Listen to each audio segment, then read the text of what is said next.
Anders, very nice to meet you again. It's good to see you again. You did quite an extensive presentation regarding what has been going on with Wizz Air during the past few years. Very difficult years for the whole aviation community, especially here in Europe, which is probably the hardest hit from the pandemic. But at the same time, the airline, and Wizz Air, was probably the most aggressive player on the market, gaining new slots, continuing to receive brand new aircraft, expanding, but also at the same time keeping the flights. How did you manage to do that? Of course, cash reserves was one of the reasons. Yes, cash. What are the results now? Yeah, cash is important because we still have, and we had over 1.5 billion euros in cash in the bank. So that's important. That gives us gave us and still gives us the financial stability and financial background. That's at the moment. And we also had 1.5 billion when the pandemic hit. Okay. So we kept this amount in our bank account. That's important. But I think the way the company is organized, I think the agility of all the colleagues is working. It's super important. It's even more important because we didn't sit back and relax, and we didn't cry that oh my God, there's a crisis. What we looked at it as an opportunity. And if you look at the crisis as an opportunity, while all the others look at it as a crisis, there are doors opening for you. It required a lot of work from all the departments. It required a lot of flexibility from the whole organization. But this got us through the past 2 years. And as you can see, we are continuously receiving new aircraft. We have hired thousands and thousands of new cabin crew members and pilots. This year alone, we hired over 1,000 cabin crew members and over 400 new pilots just in the first 5 months of this year. So we are really dynamically growing. We are really dynamically expanding. We continue looking at opportunities in our existing markets and outside of our existing markets where we could develop, where we could bring more flights and offer more affordable flights to our passengers.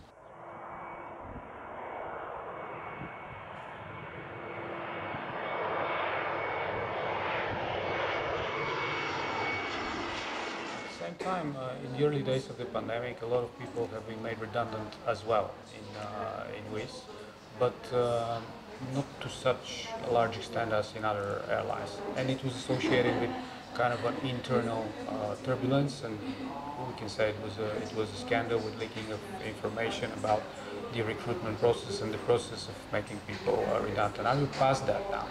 We're absolutely past that, and that redundancy had nothing to do with that recording you mentioned. Yeah. It was a strictly business decision which affected 19% of our organization, actually in the office as well on the aircraft. We have rehired everybody who wanted to rejoin from those people, and we are recruiting additionally in a very big pace, and we need more than 100 people in Bulgaria this year only. So the expansion is massive, and our growth is massive, and we really have plans to bring more flights to Bulgaria and to any other countries. You said you've rehired everybody who wanted to join back, but have you invited them as well? Of course. I mean, once the doors... Have they received the invitations? Yes, once the doors were open, we made our assessments, and whoever was fit and wanted, and we also wanted them, we hired them, of course. Has this resulted in any kind of internal transformation and changes, learning from that mistake that happened? I wouldn't call it a mistake. Misstep. The decision was made based on the information which was available at that time. Yeah. Nobody knew how this pandemic will play out, what effect it will have on us or any other industry and company.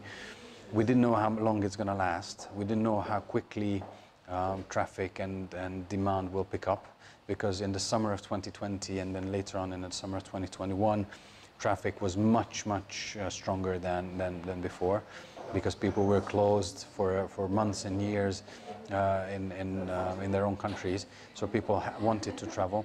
So I think maybe it's not my decision. It wasn't my decision at the time either. Maybe we would act differently now. But for sure, we're happy that we could rehire those people, and we're happy that we can hire more and more people, thousands of more people. Getting back to the presentation a few moments ago, you presented the time limits for cabin crew, for pilots as well as a good thing. It's 900 hours in total for the year and 100 a month.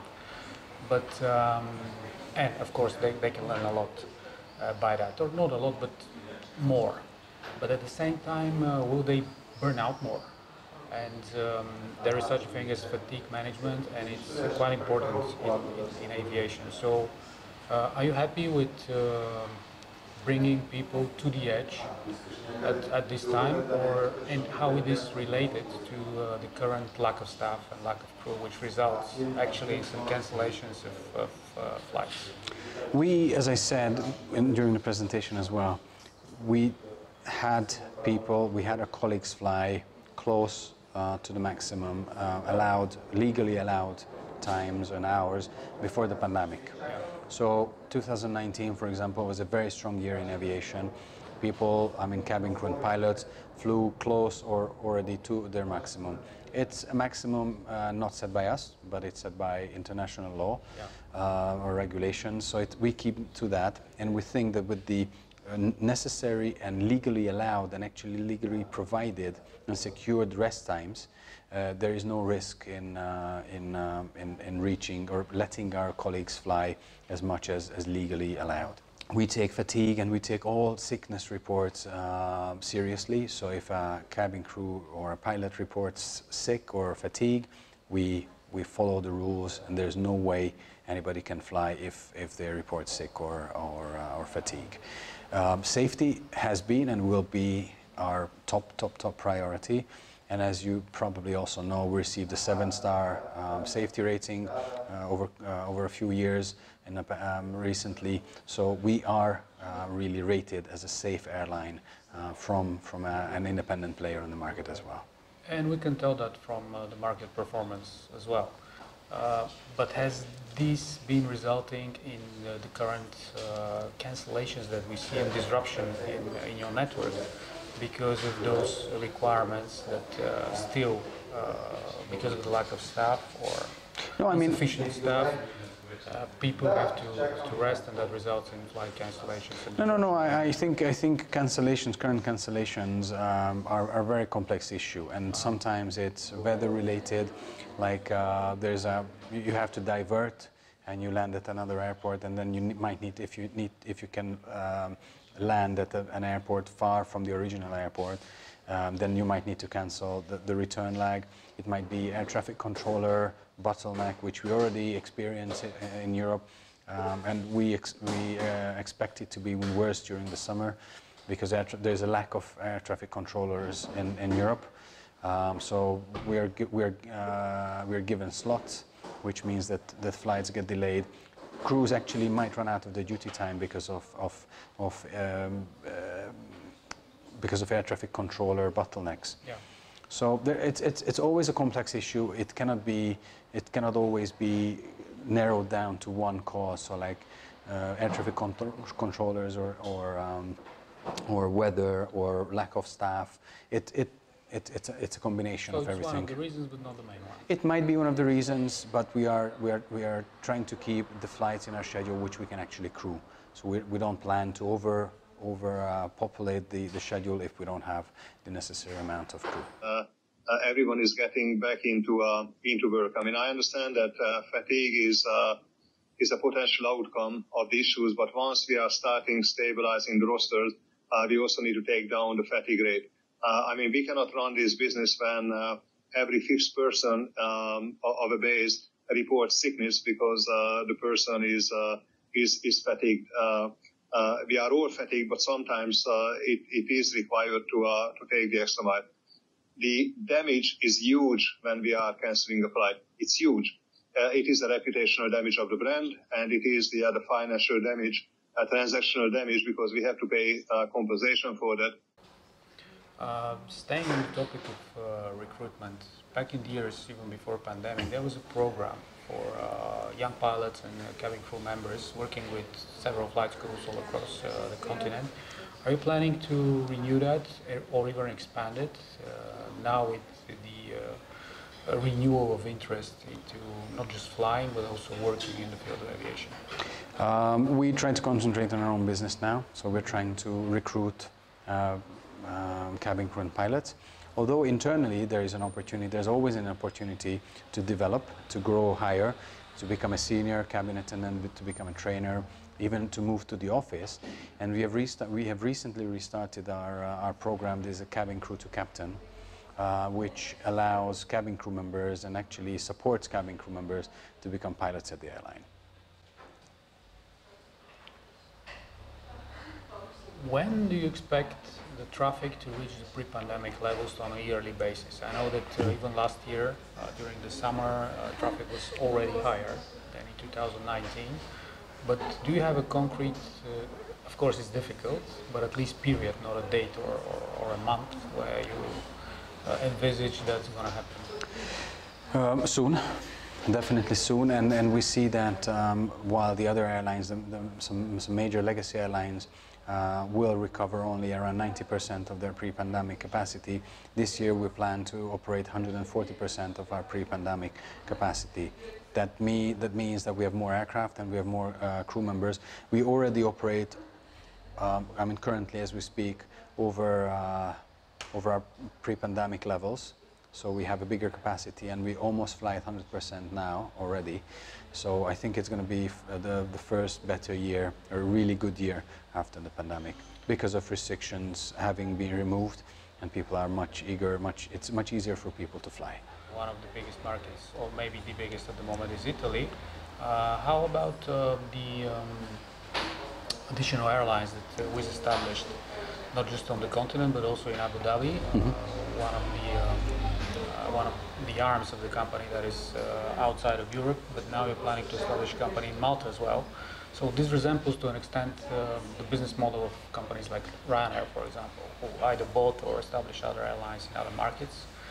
Would that make the business more difficult, more complex, or it will make it easier for the company in terms of cost effectiveness? We are doing everything not to make our business more complex and more complicated, because that would be against our core business model, the ULCC model. Establishing an airline in the UK or establishing an airline in Abu Dhabi has its own regulatory reasons. And for example, the Abu Dhabi airline is on a very good growth path. We're looking into expanding further to the east, and we can reach 5 billion people from Abu Dhabi, especially with the XLR, the 321 XLR, which is around the corner, which will be able to fly 8 hours. So with an 8-hour radius, we can reach a lot of people. As you know, we already fly to Sri Lanka. We suspended it due to the local disturbances, but we'll restart it in September. So we are looking into expanding our network here and there with different AOCs. But definitely it's not against simplicity. We want to keep the simplicity which we have currently in the system as well, because that would complicate our lives, and that we don't want that. Yeah, I'm glad you mentioned the XLR, but also the LR, which is the first to come in the fleet, and I know most of the planes will be based, or all of them, in Abu Dhabi because of the range considerations. But would that mean that you place that new aircraft with much longer range, the longest actually in the single aisle fleet, also outside of Abu Dhabi into Europe, and perhaps start flights across the Atlantic to North America, as you did probably for, I don't know, training purposes maybe? We flew over the Atlantic only once to the United States when we were repatriating Hungarians trapped in the US during the pandemic in 2020. We have no plans of flying transatlantic flights because the low-cost, long-haul model doesn't work.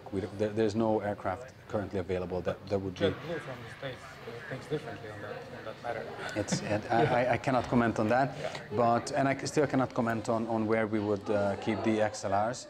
So it's still to be decided, and they're still not here. But we will, instead of going overseas, instead of going to the United States or to that continent, we would rather connect the furthest dots in our network. So currently we have dots which we cannot connect with the A321 or A320 NEOs because they are too far away. But within our network, we could connect these dots, and that would be one of our first goals. And of course, from Abu Dhabi and maybe from some other countries going somewhere else. Also, you mentioned the ultra low cost model. Do you have issues that are right here or around the corner? Do you think that this model has been exhausted? Because now, with the fuel prices going up, the cost of the operational cost also going up, would you be able to keep that model, or you think it's obsolete and needs kind of transformation? I believe that this is the model that can save airlines, and I believe that this is the model that can bring success to airlines. Just look at Wizz Air in the past 2 years, compared to other airlines, legacy airlines, which needed to be bailed out by their states by billions and billions of euros. We received no bailout. We received no money from anybody. So I think that keeping the costs low actually gives us a further advantage moving forward, because costs, petrol costs or fuel costs, and all other costs are the same. There are many costs which are the same for every airline, but if we use less of those resources, we're ahead in the game. So I think that keeping this business model is the success of moving forward. I absolutely don't think it's obsolete. On the contrary, I think this is what saves, and it will make Wizz Air be able to develop even more and quicker. Yeah, but many actually passengers and your clients doesn't understand that the low-cost model is actually beneficial for the company, not for themselves at that extent. And at the same time, how would the rising fuel prices, for example, be handled by the airline? Would they be paid directly by the passengers as an additional tax, or you'll find another way? Well, I think the ULCC model is good for the company and good for the passengers as well. Because for the company, it's obvious, there are obvious financial reasons. For the passengers, there are also financial reasons that if you are traveling from Sofia to London, for example, and you just travel with a backpack, you don't need to pay for the checked-in luggage, you don't need to pay for the food if you don't want to eat anything on board. Yeah. While with legacy carriers, you often the price is included, the luggage price and the food is included, whether you need it or not. So I think the ULCC model is good for the passengers. The fuel prices affect everybody, affect every other airline, but since Wizz Air has a very efficient and modern fleet, it will not be affected that much by the fuel prices, any other airline, and this will be reflected in the prices as well. What about hedging? I'm not in position to comment on that. What is in regard to passengers, which kind of type of passenger has the major share? Is it leisure travel, business travel, currently, or the ones that visiting family and so on? It depends market by market, but I see that the majority of passengers are visiting friends and relatives, so who travel between Bulgaria and the West, or Eastern Europe and the West. Of course, we have some small share of business travelers, and as the summer is near, we will have a growing number of leisure passengers, of course. Final two questions. One is really difficult. It's about Ukraine. You were Yes. the first airline to actually state that if Ukraine reopens, at least partially, their airspace, you're going to be there and start flying again from Kiev, Lviv, or other airports and bases. Is that still on the table? And what is actually your policy towards reopening that airspace and the closed airspaces in general because of the war? Well, it's a tricky question, and it's hard to comment on it at this point, because we don't know what's going to happen with the war, how soon or how late the airspace will open, either above Russia or the Ukraine. We stick to the rules, we stick to the international regulations, and we are not flying until it's not safe, even if the airspace might be opened. But we see a risk, a safety risk. We're not going to fly there for sure. We'll see when and how the airspace opens, and I think we should return to this question at that time. And the final one, as I promised, is a domestic question. Yeah. We used to fly from Sofia to Varna. What about the domestic market in Bulgaria? And now a new opportunity has opened up for flying regionally, Skopje or Tirana. I cannot really comment on this at the moment. We're looking into different options from Sofia, from Varna, from Burgas, where we could expand where and how we could expand our network. But we will announce any news in due course.